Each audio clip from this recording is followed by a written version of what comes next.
Welcome to एडियोफ्लाई with Nancy Gupta. आज इस वीडियो में हम पढ़ रहे हैं chapter number 4 of economics, that is globalisation and the Indian economy का लास्ट टॉपिक, जिसे कहेंगे हम liberalisation of foreign trade and foreign investment policies. बहुत मजा आएगा ये पढ़ते वक्त आपको। साथ में एक इंटरेस्टिंग चीज WHO, that is world trade organisation के बारे में पढ़ेंगे।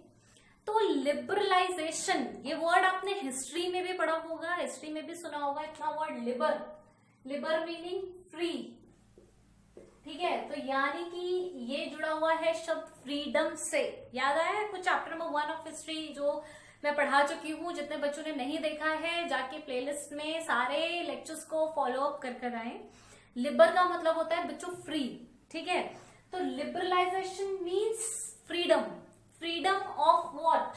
Freedom of foreign trade. जो हम व्यापार कर रहे हैं उससे आजादी। अब आजादी का क्या मतलब है? देखो, ऐसा हुआ था, ये कहानी है कि जिस वक्त ब्रिटिशर्स को हमने यहां से भगा दिया था इंडिया से एंड वी बिकेम फ्री, तो ये 1960s की बात है बच्चों, कि गवर्नमेंट ने सोचा कि अगर हम इंपोर्ट ज्यादा कर देंगे, यानी कि जो फॉरेन इन्वेस्टमेंट्स हैं वो भारत में बढ़ा देंगे, वापस से हम बाहर की कंपनीज को आजादी दे देंगे कि वो आके इंडिया में अपनी कैपिटल लगाएं, कंपनीज लगाएं, अलग अलग जगह पर काम करें, तो कहीं फिर से हम इनसिक्योर ना हो जाएं। दूसरी और सबसे इनसिक्योरिटी का मतलब यहाँ क्या है? गुलामी का मतलब नहीं है। इनसिक्योरिटी का मतलब है कि एक वक्त था जो भारत ने झेला है टेक्सटाइल कंपटीशन में, कि जब इंडियन के लोकल पीपल अपनी हैंडीक्राफ्ट से मार्केट को उठाने की कोशिश कर रहे थे ना बच्चों, तब भी बाहर से सस्ता फॉरेन मशीन मेड गुड आ गया। क्या थे? और जिससे कि सारा लोकल मार्केट हमारा खराब हो गया और मशीन मेड गुड बिकने लगा। तभी तो हमने नॉन कॉपरेशन मूवमेंट चलाया था और उसमें कहा था कि फॉरेन गुड्स को बॉयकॉट करो, और वो सक्सेसफुल भी नहीं हुआ था ज्यादा, क्योंकि खादी वॉज क्वाइट एक्सपेंसिव। तो यही रीजंस थे, यही डर था, यही इनसिक्योरिटी थी कि वापस से अगर सस्ता गुड आना शुरू हो गया भारत में तो लोकल कंपटीशन बहुत फेस करेगा और लोकल डेवलप नहीं हो पाएगा और हम डेवलपिंग स्टेट में ही रह जाएंगे या अंडर डेवलप रह जाएंगे और कभी डेवलप नहीं हो पाएंगे। तो इस लिहाज से 1960s में हमारे जो ट्रेड था, भारत में जो इंपोर्ट था, वो केवल कुछ चीजों की इंपोर्ट की आजादी थी, दैट इज मशीनरी, फर्टिलाइजर और पेट्रोलियम। ये चीजें हम इंपोर्ट कर सकते थे। उसके अलावा हम सारी चीजों पर हमें फ्रीडम नहीं था, ट्रेड बैरियर्स थे उस पे। अब सवाल है व्हाट इज ट्रेड बैरियर? तो देखो, ट्रेड बैरियर क्या है बच्चों? Tax on import is known as trade barrier. बहुत बड़ा भारी टैक्स जब लग जाता है चीजों पे, एक कंट्री से दूसरे कंट्री पर लाने पर, जिसमें कई सिर्फ टैक्स नहीं होता, कस्टम ड्यूटीज भी होती हैं कई जगहों पर, तो उसको हम कहते हैं ट्रेड बैरियर। और ट्रेड बैरियर अगर लग जाता है ना तो वो चीज बहुत ज्यादा एक्सपेंसिव हो जाती है और उसकी डिमांड कम हो जाती है। तो लोग सिर्फ ट्रेड बैरियर अगर होता है तो उन चीजों में व्यापार करना पसंद नहीं करते। तो ट्रेड बैरियर लगा हुआ था, इन चीजों पर ट्रेड बैरियर नहीं था। ठीक है, मैं ऊपर लिख दे रही हूं, नो ट्रेड बैरियर। ये मैंने आपको बात बताई 1960s की, पर 1991 तक आते आते हम डेवलप हो गए थे, चीजें सुधर रही थी, सुधार आ रहा था। तब गवर्नमेंट को लगा कि नहीं, अब हमें हमारी कंपनी रूल्स में, कंपनी एक्ट में कुछ चेंज करने की जरूरत है। और वो जरूरत क्या है कि अब हमें ग्लोबल मार्केट को फेस करना चाहिए, अब हमें कंपटीशन फेस करना चाहिए। इन शॉर्ट, कि जब तक हम एक इंटरनेशनल मार्केट में उतरेंगे नहीं तब तक हम सस्टेन नहीं कर पाएंगे। ठीक है, तो एक कंपटीशन की जरूरत है ताकि हमारी क्वालिटी भी रेस हो भारत की, अपने प्रोडक्शन की। तो उन्होंने 1991 से ये जो ट्रेड बैरियर्स लगा रखे थे ये हटा दिए। ठीक है, अब जो हमारा जो इंपोर्ट हो गया वो लिबरल हो गया, यानी कि आजाद हो गया। अब हम कोई भी चीज इंपोर्ट कर सकते हैं, बाहर से कपड़ा इंपोर्ट कर सकते हैं, कॉफी इंपोर्ट कर सकते हैं, हम चाहे तो खाने के आइटम इंपोर्ट कर सकते हैं, ठीक है, या कोई लग्जरी इंपोर्ट कर सकते हैं, फर्नीचर इंपोर्ट कर सकते हैं, व्हाट एवर यू वांट। ठीक, तो ये सिनेरियोस थे 1960s के 1991 में। एक चीज आपने देखी, दोनों में अगर आप कंपेयर कर रहे हो, 1960s में बैरियर ज्यादा था और 1991 में फ्रीडम ज्यादा था।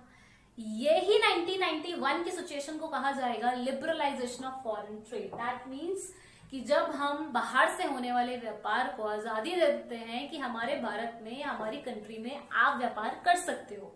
आप इंपोर्ट भी कर सकते हो, आप एक्सपोर्ट भी कर सकते हो, उस सिचुएशन को कहा जाता है लिबरलाइजेशन। यानी कि जब गवर्नमेंट कोई ट्रेड बैरियर ना लगाए, कोई कस्टम ड्यूटी ना लगाए, कोई रोक टोक ना लगाए, आराम से फ्लो होने दे ट्रेड को, तो उसको कहा जाएगा globalisation. And this is what liberalisation in globalisation. ये वर्ड कई बार आता है। What do you understand by liberalisation in globalisation and why it is preferred?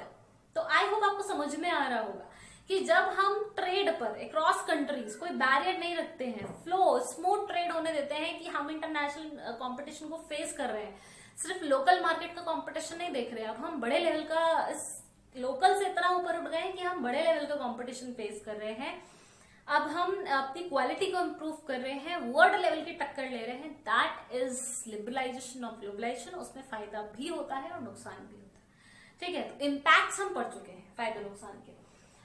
एक चीज, अगर आप स्टैंडर्ड डेफिनेशन की बात करें कि what is liberalisation of trade, तो removing barrier restriction set by the government is known as liberalisation. I hope the definition is clear.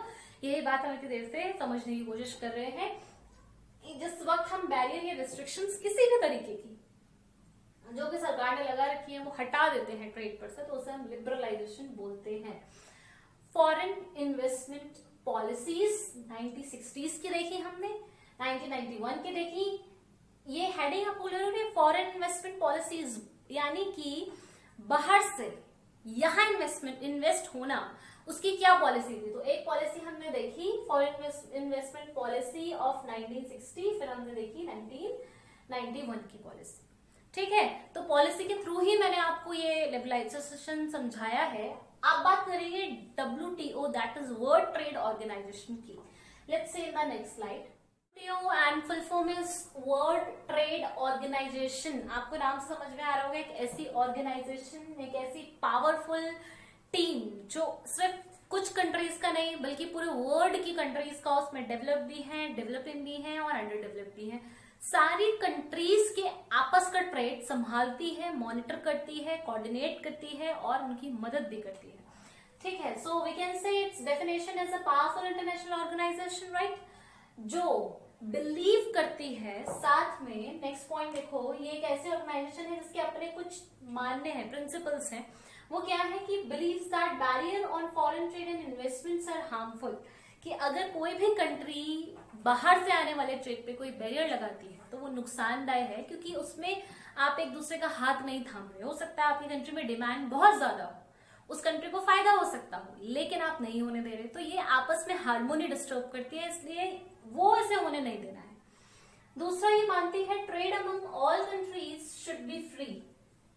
ठीक है, सारी कंट्रीज के आपस का जो ट्रेड होना चाहिए वो फ्री होना चाहिए, उस पर कोई टैक्स नहीं होना चाहिए, कोई कस्टम बैरियर नहीं होना चाहिए। फिर fourth point, establishes rules regarding international trade. लेकिन अब ये जब आप फ्री कर दोगे कोई भी चीज तो वो अनलिमिटेड भी हो सकती है, फिर वो दिक्कत भी दे सकती है किसी कंट्री में, आपसी प्रॉब्लम भी हो सकती है उसकी वजह से। तो ये कायदे कानून कौन तय करेगा कि ट्रेड कैसे किया जाएगा? अगर कोई बैरियर नहीं है, कोई टैक्स नहीं है, तो रूल्स होने चाहिए ताकि एक सामंजस्य बना रहे। ठीक है, एक बैलेंस बना रहे। तो वो बैलेंस, वो रूल्स एंड रेगुलेशन बनाने का काम WTO का ही है बच्चों। वो रूल्स बनाती है, वो रूल्स सब लोगों को फॉलो करने होते हैं और उन्हीं रूल्स पर ट्रेड होता है। ठीक है, ये एक बात है। अब इसमें 164 टोटल कंट्री के मेंबर्स जुड़े हुए हैं। ठीक है, 164 इसके मेंबर हैं कंट्रीज के। लेकिन अब आएगी एक ट्विस्ट कहानी में, और ट्विस्ट कहानी में ये है कि हमें शिकायतें मिलती हैं कि WTO चीटिंग करता है, पार्शियलिटी करता है। इस पर एक डिबेट सामने आई है, यानी कि एक नेगोशिएशन, एक बहस सामने आई है। हुआ क्या था बच्चों, इन पर ये चार्ज है, इन पर ये आरोप है, ठीक है, कि इन्होंने क्या किया है, इन्होंने डेवलप्ड कंट्रीज को ज्यादा प्रिविलेज दिया है, उनकी ज्यादा सुनते हैं और डेवलपिंग कंट्रीज को दबाने की, सप्रेस करने की, सबमर्ज करने की कोशिश करते हैं। सारे नियम डेवलपिंग कंट्री तो मानती है लेकिन डेवलप कंट्री नहीं मानती, और ये उनसे कुछ कहते भी नहीं है। ऐसा किस्सा क्या हुआ कि ये हुआ, देखो एक डिबेट हुई, ये मैंने यहाँ पे स्मॉल में लिखा हुआ है शॉर्ट में, पर आप डिबेट सुन लीजिएगा। Facing negotiation of domination of developed country. ठीक, क्या हुआ, ऐसा क्या हुआ कि ये बात कहनी पड़ी। यूएस की बात थी। यूएस एक डेवलप्ड कंट्री है, आप सबको पता है। तो यूएस की जो फार्मलैंड्स हैं वो भी बहुत ज्यादा बड़े बड़े हैं। ये आपने क्लास 8 में देखा होगा कि एक मॉडर्न यानी एक डेवलप्ड कंट्री का फार्म और एक इंडिया जैसे डेवलपिंग कंट्री का फार्म में कितना बड़ा अंतर होता है। उनके पास बहुत बड़े फार्म्स प्लस लेटेस्ट टेक्नोलॉजी के साथ होते हैं। तो क्या वो पैदा हो गए थे इस टेक्नोलॉजी के साथ? नहीं। द प्रॉब्लम इज उनकी गवर्नमेंट अपने फार्मर्स को बहुत पैसा देती है क्योंकि उनके पास है, टेक्नोलॉजी देती है, एक्सपोर्ट करने की सुविधा देती है। वेराज अब इंडिया में देख लो फार्मर को कितनी गवर्नमेंट की मदद मिलती है, बहुत रेयर। जब तक आपदा नहीं आ जाएगी, फ्लड ड्रॉट नहीं पड़ जाएगा, सरकार आगे नहीं आती मदद करने के लिए। तो ये दोनों की कंट्री की स्थिति का अंतर है। उनके पास पैसा है तो वो मदद कर रही है, तो वो पूरी अपने फार्मर्स को मदद करते हैं, पैसा देते हैं, लो तो मंगाओ और एक्सपोर्ट करो, इन्हें बेचो, बहुत कम दामों में वो लोग अपने बेच देते हैं दूसरी कंट्री में। तो होता क्या है कि अब WTO ने तो बोला है फ्री ट्रेड है, तो यूएस अपने सारे एग्रीकल्चर प्रोडक्ट बहुत सस्ते में दूसरे कंट्री को दे देता है। होता क्या है, वो डेवलपिंग कंट्री जिसके लोगों को बहुत सस्ते प्रोडक्ट बाहर से मिल रहे हैं, वो अपने ही फार्मर के प्रोडक्ट नहीं खरीदते। तो जो फार्मर पहले से परेशान है वो और ज्यादा परेशान हो जाता है। इस बात पर सवाल उठाया गया था और एक लेटर WTO को लिखा गया था जिसमें कंट्री ने कहा कि क्या ये सही है, आपने डेवलपिंग कंट्रीज से कहा कि आप अपने लोगों की कोई मदद नहीं करेंगे इंपोर्ट एक्सपोर्ट में, उनको करने दीजिए, फ्री कर दीजिए, लेकिन जब वही काम यूएस कर रहा है, एक्सपोर्ट करने के लिए अपने फार्मर्स की मदद कर रहा है, सिर्फ एक्सपोर्ट करने के लिए, तो आप मना नहीं कर रहे, आप कोई पेनल्टी नहीं लगा रहे, आप कुछ नहीं कर रहे, तो क्या ये फ्री और फेयर ट्रेड हो रहा है? नियम सारे हमारे लिए हैं। डेवलप कंट्री यानी कि यूएस जैसी कंट्री के लिए कोई नियम नहीं है। इस तरीके के चार्जेस लगे और डिबेट हुई। तो आज ये कंडीशन है क्लास 10 कि हम अभी भी we are still facing a problem of fair globalisation. Globalisation तो हो रहा है, डेफिनेट है, होता रहेगा, ये अच्छा है, लेकिन एक सवाल है कि फेयर होना चाहिए, एक फेयर तरीके से होना चाहिए, जिसका जिम्मा दिया हुआ है WTO पर हमने। ठीक है, तो वी आर स्टिल फेसिंग कि चीजें हों लेकिन फेयर तरीके से हों, ताकि लोकल वाले भी डेवलप कर सके और डेवलपिंग कंट्री की स्थिति सुधरे और वो डेवलप्ड हो जाए। वो तो इसलिए ट्रेड कर रही है ना, इसलिए थोड़ी कर रही है कि और ज्यादा नीचे आ जाए।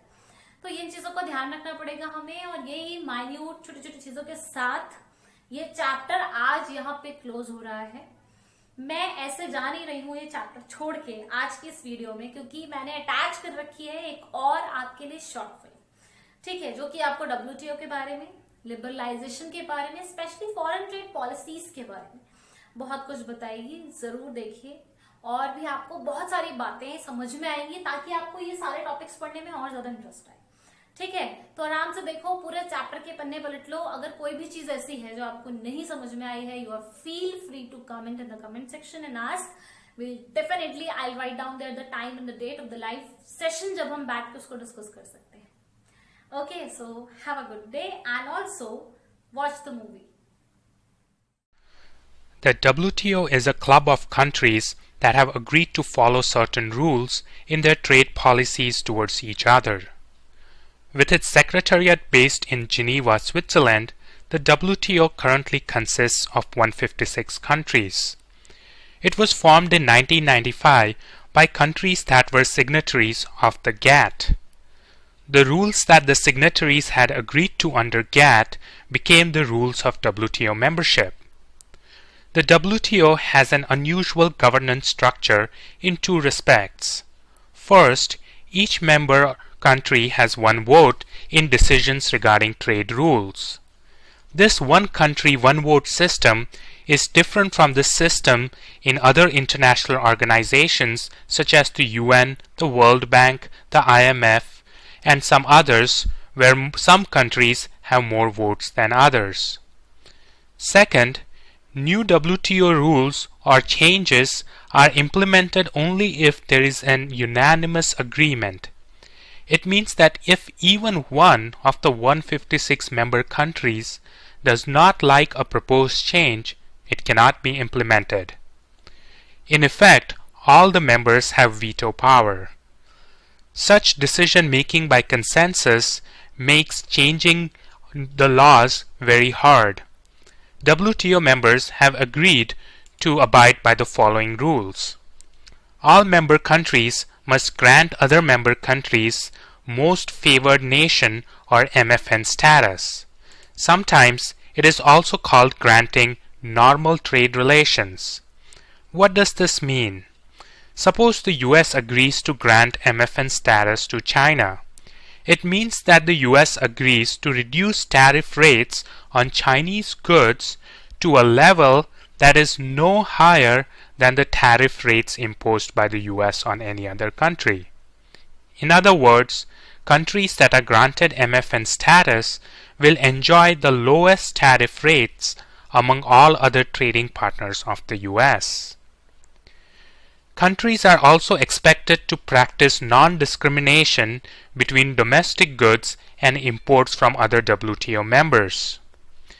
Non-discrimination means that once foreign goods have cleared customs and the tariffs have been paid, government regulation should not treat imports any different from domestic goods. So if the US government, for example, were to set emission standards for foreign cars that were different from the standards it had set for domestic cars, the government would be said to be engaging in discrimination, and such an action would be against WTO rules.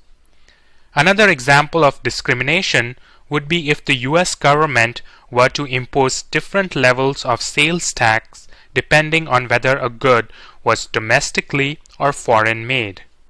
Such a practice too would be against WTO rules. And finally, WTO members are expected to bring their trade policies and other domestic policies that have an effect on trade in line with the WTO rules that have been agreed upon. If a WTO member fails to follow this code of conduct, a fellow WTO member can file a dispute against the offending country at the WTO. Providing a mechanism for settling disputes is WTO's one of the most important functions. In absence of such trade dispute settlement mechanism, countries would have no way of settling their trade disputes in a rule-bound manner. In absence of such a mechanism, less powerful economies would find it difficult to enforce their trade rights in case of conflicts with bigger economies that had violated trade rules. The WTO's trade dispute settlement mechanism is detailed in another video. Second important function of the WTO is to provide an opportunity for talks for further trade liberalization. The so-called Doha Development Round of trade negotiations among WTO members began in 2001. However, the negotiations have dragged on and very little has been agreed to date.